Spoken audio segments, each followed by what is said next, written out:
I'm Barb, Meeple PhD. And I'm her husband, Andrew.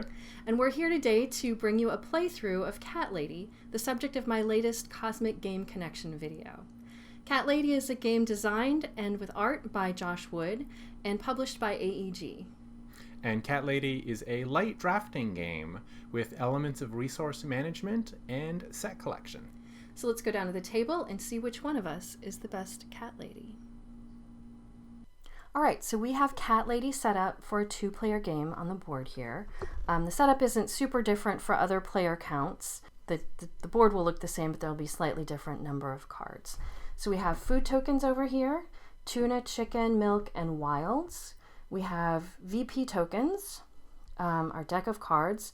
We have removed all of the 3+ and 4-player game cards from there, shuffled the deck, and then removed 2 more. But you'll need to look at the rules for the specific setup for your player count.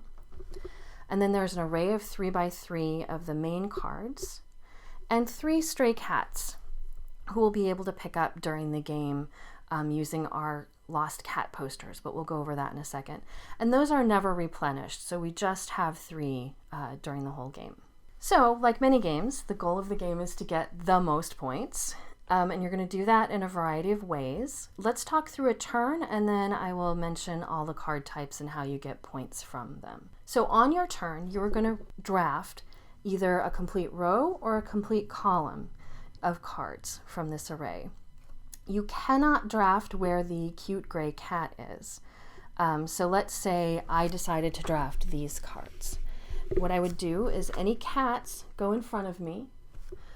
Any food gets immediately exchanged for the appropriate food type, and the card discarded, and then the other card will go into my hand. Then the gray cat moves to the row where I just drafted cards, and it gets refilled. And then it's the next player's turn. Now, what do these cards do? So I just alluded to the food. You get food of that type, and that's how you're going to feed your cats. Every cat has a different food type that they want or combination of food. So Belle wants just 1 chicken. Socks wants 2 tuna and 1 milk. And if they're fed by the end of the game, you'll get the number of points shown. The stray cats, though, have some variable points on them. So, for example, cow, you may feed cow any number of food tokens, and they're each worth 2 VPs. What is Waffles? Feed Waffle 1, 2, 3, or 4 food of one type. He is worth 3 VP for each food you feed him. So cow is non-selective. Waffle is very picky. Once you feed Waffle 1, that's what Waffle wants. And then Moonbeam is just has a special ability. You may use 2 food as wilds. So all of those are really nice to have in front of you. So the cards that you'll collect will be in the form of toys. And these, by the end of the game, you want to collect as many unique ones as you can. And for each set of unique cards, you will get a number of points, which is shown on the bottom. So for a single one, you'll get 1. If I had the cat tower and the yarn ball, I'd get 3 points, and so on up to a complete set of 5. Catnip, which I drafted, gives you negative points if you only have 1, but otherwise you get a multiplier on the number of fully fed cats that you have.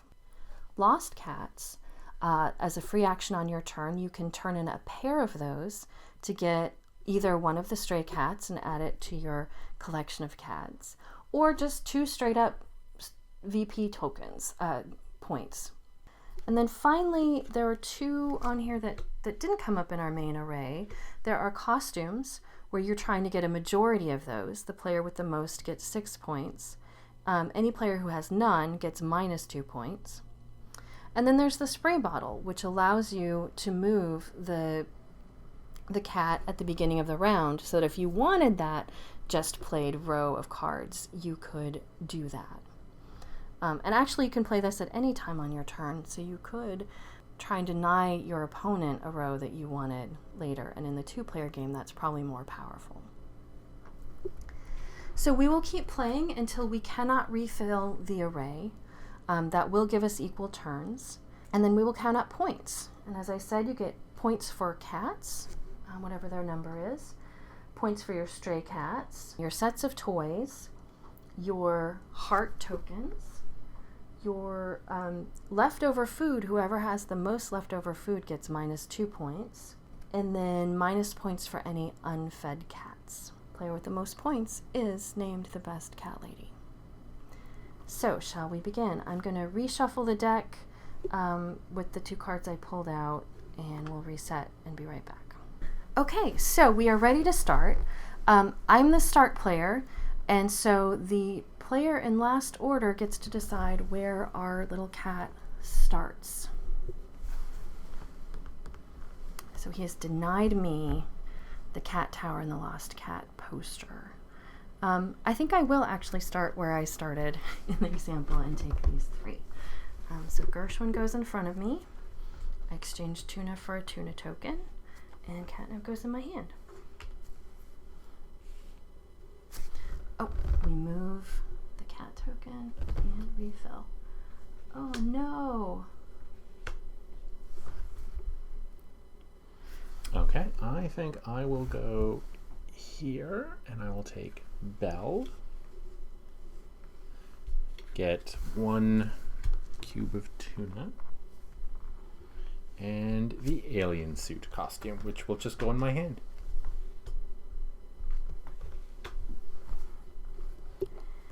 So I have to fight my urge to always just collect more cats. I often neglect the other points in this game. I will go here. So I'll collect my chicken. So often we put our food on the cats as we go, just to know what foods we still need. They can always be moved around until the end of the game in case you get a higher value cat. But of course, to me, they are all high value cats. Okay, I will take the top row. So I'll collect a cat tower. Chicken, which can go to feed Belle, and 1 lost cat poster.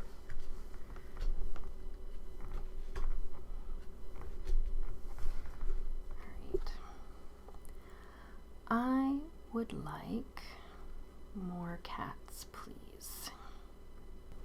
I think I'll come down here and get Socks. So Socks goes in front of me, and I'll turn in more tuna.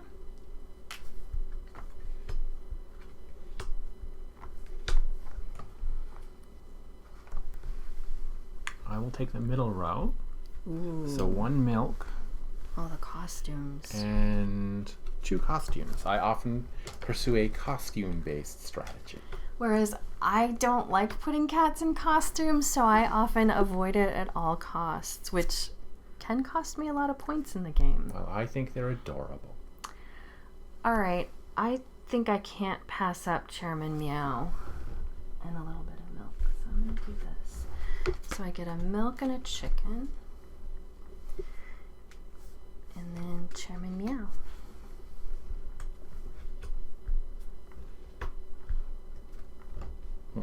I'm clearly going to get some more cats this turn. Belle is lonely, so. I think I will go for this column.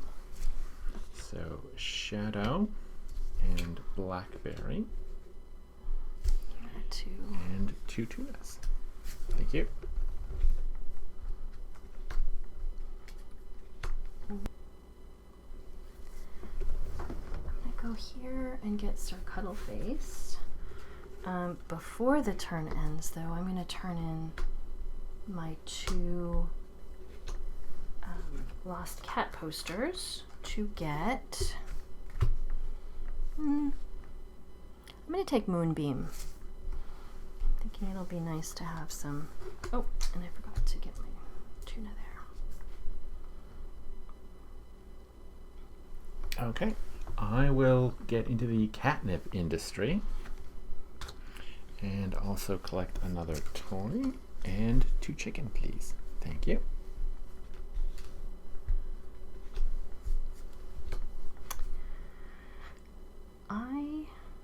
Oh, Moonbeam is already fed. So I need more chicken, which we don't have out there, and milk. I think I'll go ahead and take this row if you can help me move the cat. Okay. It gets me 2 tuna and 1 milk and a feather wand. I love playing with feather wands with the cats.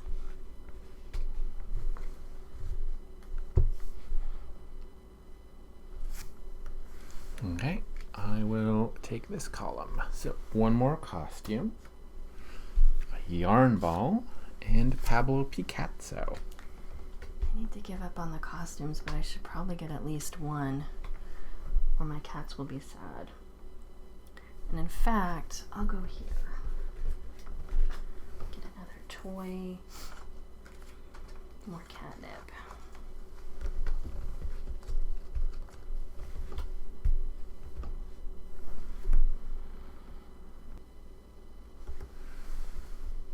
Okay, I will take this column. So Ooh. Keaton the cat, and 2 lost cat posters, which I shall immediately trade in for Cow. Ooh. Yeah, we've got enough cats here. We're gonna run out of some room. Slide everything out just a little. Okay. I will go ahead and take that wild food and the 2 chicken. So that's the wild and 2 chicken and a spray bottle. Oh, sorry. I'm too busy feeding my cats to deal with the array.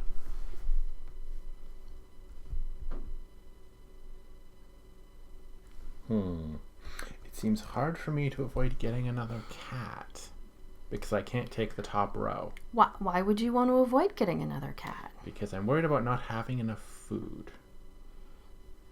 So let's go. I seem to always be taking this column. So 1 tuna and Bronte and a spray bottle. Well, the spray bottle will help you with the extra cat problem later. Oh man. And Waffle is the only stray cat. Yeah, and Waffle takes the same kind of food, 1 to 4. Yes, and is worth 3 victory points for each food you feed him. Ooh. I'm going to go ahead and use my spray bottle to move Gray Kitty here. And I'm going to turn those 2 in and get Waffle. Okay.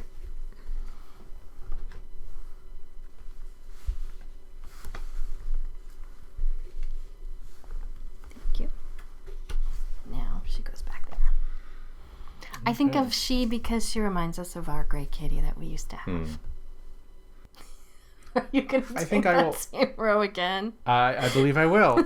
So I'll use the spray bottle, and then collect this, which is a wild chicken and a milk. There you go. Thank you.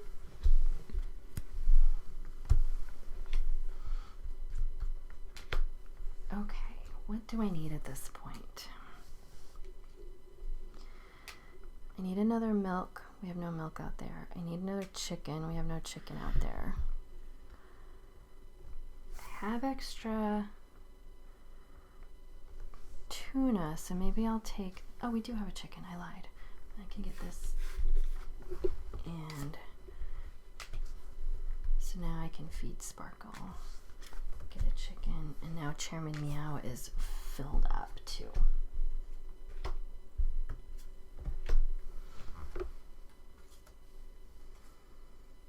Okay. I think I simply have to take the top row because it gives me 2 more toys and 1 tuna, which lets me complete the job of feeding Bronte. So I'm going to go to the irresistible row. Oh, then I get pumpkin. Mm-hmm. I lied. I'm going to go here. I wanted that double milk because I've got Waffle who wants lots of the same food. But I also still need to feed Sir Cuddleface. Ooh, and here we are. This is Andrew's last turn and the last turn of the game. So at this point, all of my cats are exactly fed. And so can I pick something that will save me from having unfed cats. I think I could just do the top row. Well, and I'll point out Waffle's going to take my leftovers, and since that's wild, it can count as anything. Cow will take mine as well. So I think I will just take the top row, which also gives me another catnip. Okay. And so a milk and a chicken. Okay. So I'm going to put this away, and we can work on feeding our cats, which I think we've already done throughout the game.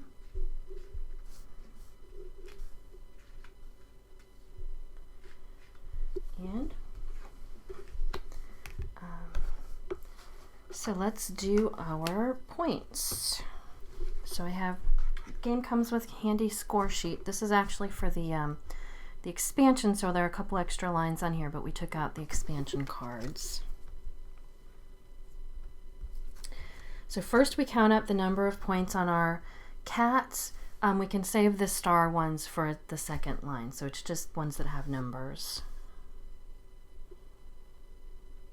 So I have 23. Okay. I have 18. Okay, and now we do them on our stray cats with the stars.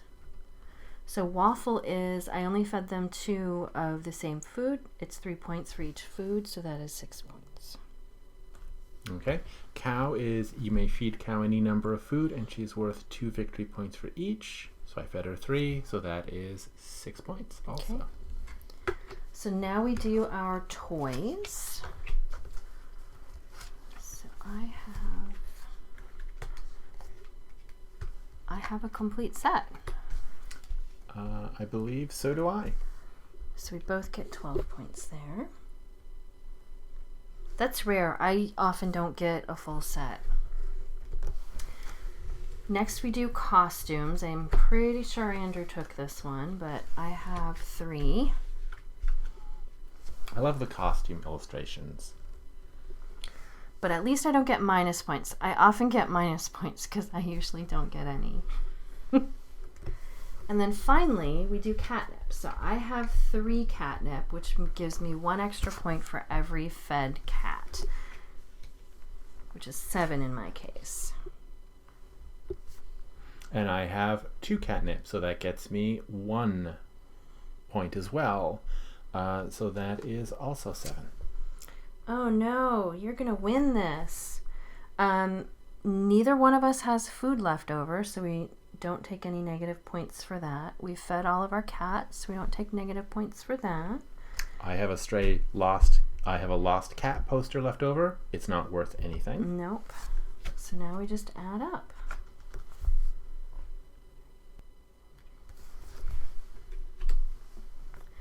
So I got 48, Andrew got 49, so he takes it by 1 point. He is the best cat lady in this house. No doubt. The costume strategy pays off. Well, clearly you are the better cat lady, but only by a tiny bit. It probably comes from our extensive experience of keeping cats together. Clearly. And, of course, that is probably what drew us to the game. I remember seeing this on the game shelf and thinking, I have to have a game called Cat Lady. And I was pleasantly surprised at how fun the game behind it is as well. Yeah, the artwork is light and cute and cartoony, and the rules are pretty simple, but it's an enjoyable set of decisions, even for an experienced gamer, but the rules are simple enough that we've had good luck introducing this game to our relatives who aren't necessarily serious gamers. Yeah, in particular my aunt, whenever we travel and meet up with her, she is always pleasantly surprised when I have packed Cat Lady with me for us to play. So one of the things I really like as a gamer are some of the decisions in the game where I see that there's a 2 tuna on the board and I have to have that to feed one of my cats. But in order to get it, I might end up getting another cat that I have to figure out how to feed before the end of the game. Or maybe I'm going to get some extra food that I don't know if I'm going to be able to use up before the end of the game. So either way, I need to, make a quick decision about which strategy to take. Usually it's more cats, but, you never quite know. I always go for the costumes because I like cats in costumes. Yeah, our cats are never going to wear costumes. I'm sorry. There's also an expansion to this game, which we kind of mentioned in there because we used the score sheet from it. It's called Box of Treats. It introduces a new type of food called a treat. It also lets you play with an additional player. We haven't been able to try that out, so we don't know how well it works. This is such a fast, quick game, though. I don't think it would be a problem. I don't think it will extend the game beyond its welcome, for example. It introduces some shared goals. These only work if you have more than 2 players, so we've only tried that a couple of times, and it was kind of fun to work together with your neighbor to make sure that you have 3 orange cats between you or something else like that. And it introduces a solo mode that I know you've tried out. Yeah, the solo mode is really enjoyable. You're playing against an automatic player, and there's a small deck of around 9 cards, which controls what the automatic player does. They'll collect particular rows or columns based on whichever one has the most toys or the most food. And over the course of the game, the automatic player collects a lot of cats and stuff. And the automatic player has life somewhat easier because all food is wild to it, so it's easy for it to feed its cats. And so you need to be able to think ahead and keep the automatic player from collecting like too many toys or too many costumes. So I've really enjoyed my plays of the solo game. Yeah, so we've enjoyed actually all of our plays of this game, I think. So if it sounds at all interesting to you, you might want to check it out. If you're a dog lover, there is a companion game coming out, different designer but same publisher, so you might want to hold out for that if you'd prefer. But either way, we've really enjoyed this game and look forward to getting it to the table again. I'll be back again with another Cosmic Game Connection in a couple of weeks. But in the meantime, you should like and subscribe. Yeah, and see you next time. Thank you for watching.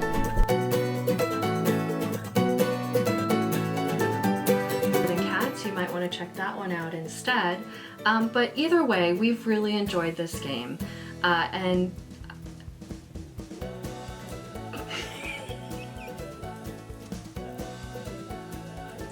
either way, we really enjoy this game, period. And